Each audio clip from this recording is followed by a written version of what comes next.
भाजप उमेदवारांची पहिली यादी आज येण्याची शक्यता आहे। भाजपच्या वरिष्ठ नेत्यांनी ही माहिती दिली।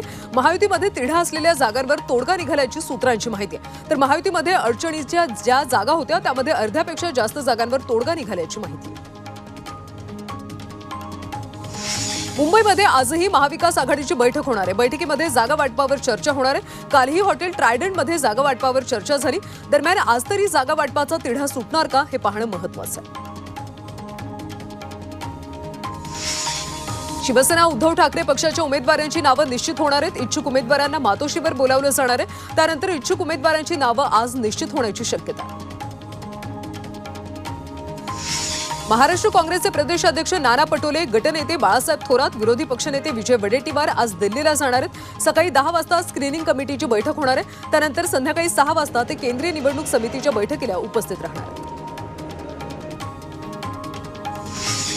काँग्रेस नेते पृथ्वीराज चव्हाण यांची आज पत्रकार परिषद होणार आहे। साताऱ्यामध्ये या पत्रकार परिषदेचं आयोजन करण्यात आले। दुपारी 2 वाजता पत्रकार परिषद होईल।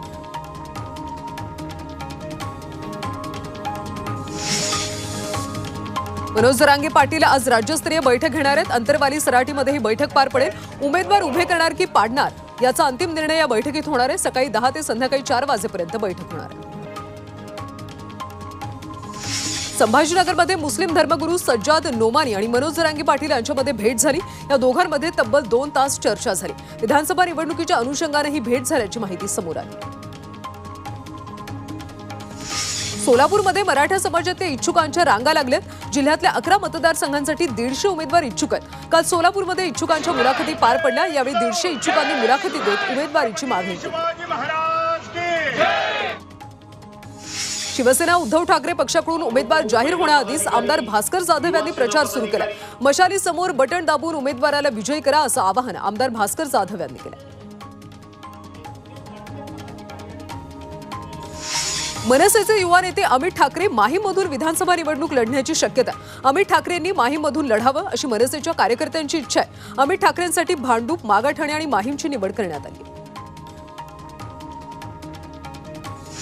सांगलीच्या मिरज विधानसभा मतदारसंघावर उद्धव बाळासाहेब ठाकरे पक्षानं दावा केलाय।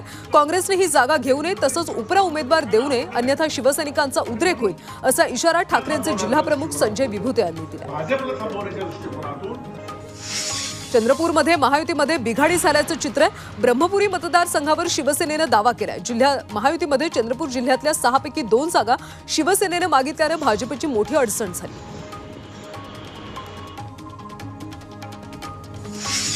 वायनाड लोकसभा मतदारसंघातून प्रियांका गांधी 23 ऑक्टोबरला उमेदवारी अर्ज दाखल करणार आहेत। राहुल गांधींच्या राजीनाम्यामुळे वायनाड लोकसभेची जागा रिक्त झाल्यानं निवडणूक होणार आहे।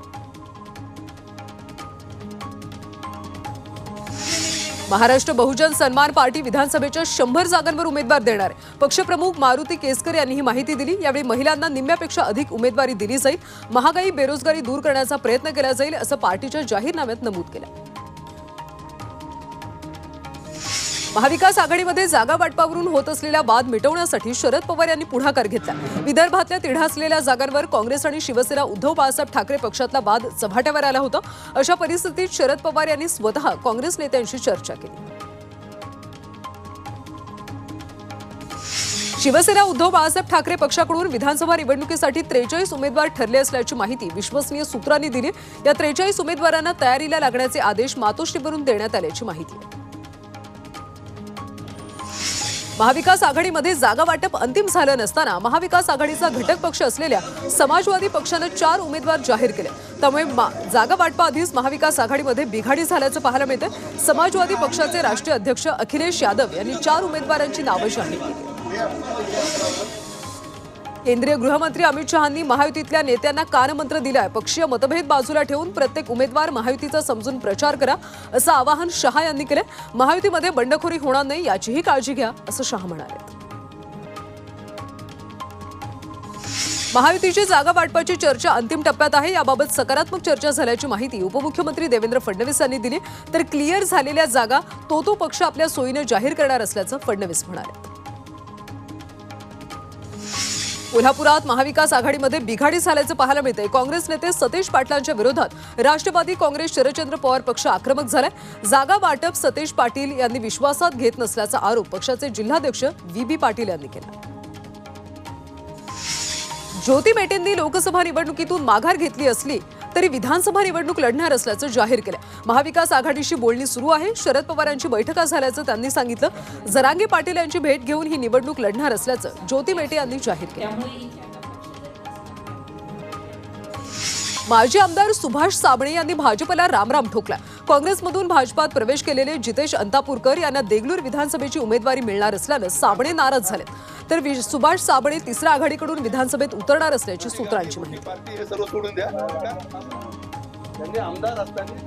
ऐन सणासुदीला सोनं चांदी चांगलेच महागले। सोन्याच्या दरात 300 रुपयांची वाढ झाली तर चांदीच्या दरात 3000 रुपयांची वाढ झाली। त्यामुळे सोनं 80,000च्या पार गेले तर चांदी 98,000वर पोहोचली।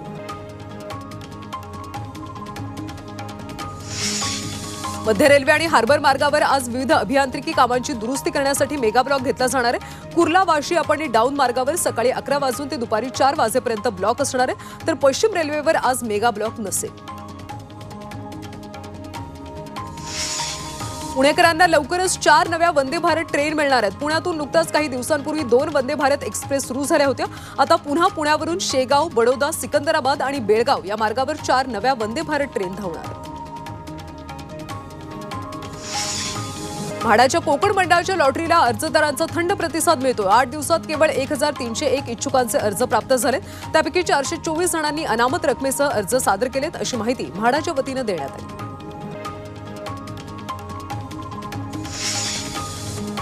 अंगणवाडी सेविकांच्या विविध मागण्या अद्याप प्रलंबित आहेत। अंगणवाडी सेविकांनी अनेक आंदोलने केली, मात्र त्यांच्या कोणत्याही मागण्या अद्याप पूर्ण झाल्या नाहीत। त्यामुळे आगामी सरकारकडून 7,500 आणि मदतनीसांना 3,500 रुपये बोनस मिळेल अशी अपेक्षा सेविकांनी व्यक्त केली।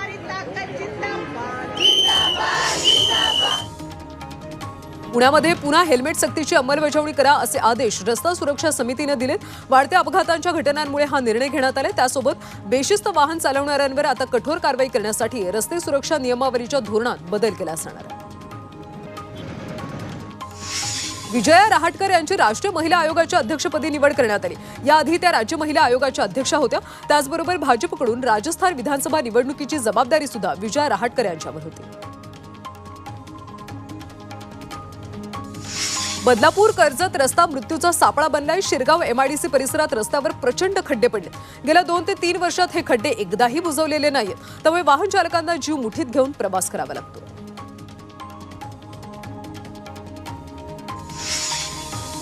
पावसामुळे मुंबईतल्या प्रदूषणाच्या पातळीत घट झाली, त्यामुळे मुंबईची हवा चांगली झाली। शनिवारी मुंबईच्या हवेचा गुणवत्ता निर्देशांक 45 वर होता, तर आजही हा दर्जा कायम राहण्याची शक्यता आहे।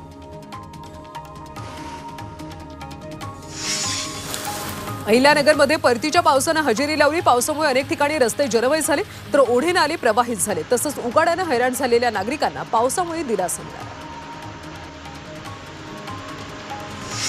परतीच्या पावसामुळे ऐन काढणीला आलेल्या पिकांचं नुकसान झाले, त्यामुळे खरीप पीक विमा काढलेल्या शेतकऱ्यांनी विमा कंपन्यांकडे भरपाईसाठी धाव घेतली। जवळपास 76,36,000 तक्रारी दाखल करण्यात आल्या। सर्वाधिक 10 लाख तक्रारी एकट्या बीड जिल्ह्यातून आल्या। सांगलीच्या मिरज तालुक्यातल्या खटाव या ठिकाणी औषध फवारणीनंतर 3 एकर द्राक्ष बागा जळून गेल्यात। गावातल्या 2 शेतकऱ्यांच्या बाबतीत हा प्रकार घडला। औषध फवारणीनंतर काही वेळातच द्राक्ष बागांची पानं करपली आणि तण देखील जळून गेल्याचा आरोप शेतकऱ्यांनी केला।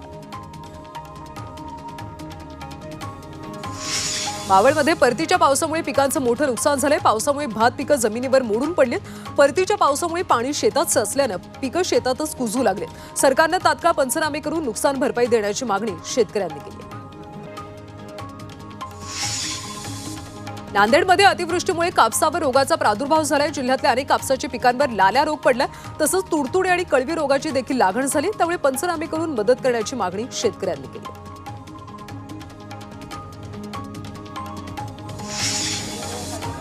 सोलापूर कृषी उत्पन्न बाजार समितीमध्ये मोठ्या प्रमाणात कांद्याची आवक झाली। 5 दिवसात 1475 ट्रकमधून तब्बल 1.5 लाख क्विंटल कांद्याची आवक झाली। त्यामुळे कांद्याच्या दरात प्रति किलो 20 रुपयांची घसरण झाली।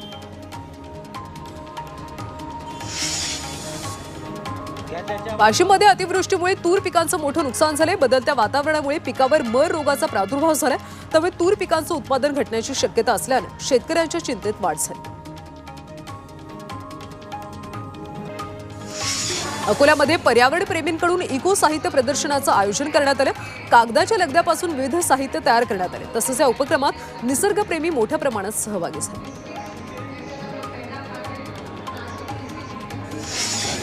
नागपूरच्या रामटेक तुमसर महामार्गावर राखी तलाव चौकात कारच्या धडकेत एकाचा मृत्यू झाला, तर 4 जण गंभीर जखमी झाले। दुचाकीस्वाराला वाचवण्याच्या प्रयत्नात कार चालकाचं नियंत्रण सुटलं आणि कारनं चौकालगत असलेल्या भेळपुरीच्या ठेल्याला धडक दिली।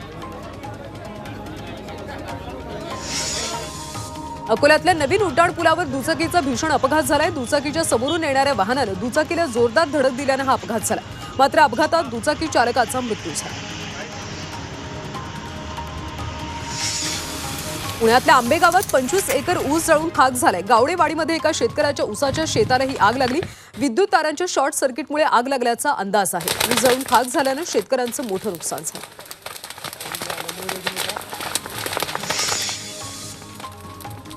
लातूर शहरातल्या महावितरणच्या परिमंडळ कार्यालयाला आग लागली। या आगीमध्ये कार्यालयीन सर्व फर्निचर, संगणक, प्रिंटरसह काही दस्तावेज जळून खाक झाल्याचा अंदाज आहे। आग भडकल्यानं आगीचे लोट पाहायला मिळाले। अग्निशमन दलाच्या वतीनं आग विझवण्यात आली।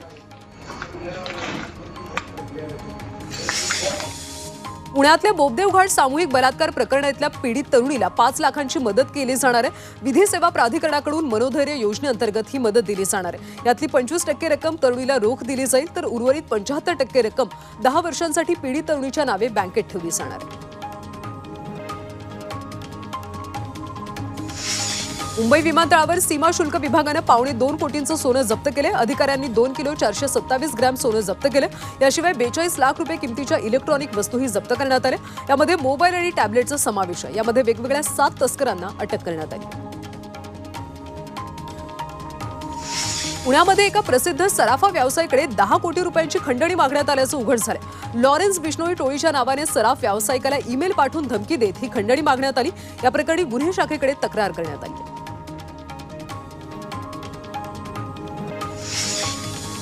उल्हासनगरमध्ये विठ्ठलवाडी पोलिसांनी नागरिकांचे चोरीला गेलेले मोबाईल शोधून मूळ मालकांना परत केलेत। 51 मोबाईल मूळ मालकांना परत देण्यात आले। यावेळी नागरिकांनी आनंद व्यक्त करत पोलिसांचे आभार मानले। पुण्यामध्ये बनावट कंपनीच्या नावे कागदपत्र तयार करून 561 कोटींचा जीएसटी चुकवल्याचा प्रकार उघडकीस आला। जीएसटी विभागाच्या पुणे कार्यालयानं या प्रकरणी कारवाई केली। तेलंगणातून एका आरोपीला अटक करण्यात आली।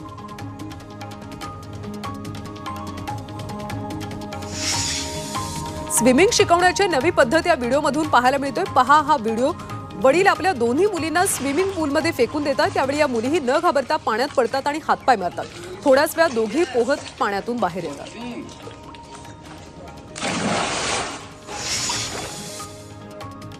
आता हे व्हायरल हातमोजे पहा। साधा सुद्धा दिसणारे हे हातमोजे किचनमध्ये भाजी कापण्यापासून घर तर भांडी घासेपर्यंत सर्व कामं करतात। हे हातमोजे स्टीलच्या साखळीपासून बनलेत। वापरायला साधे सोपे आणि हात खराब सुद्धा होणार नाही।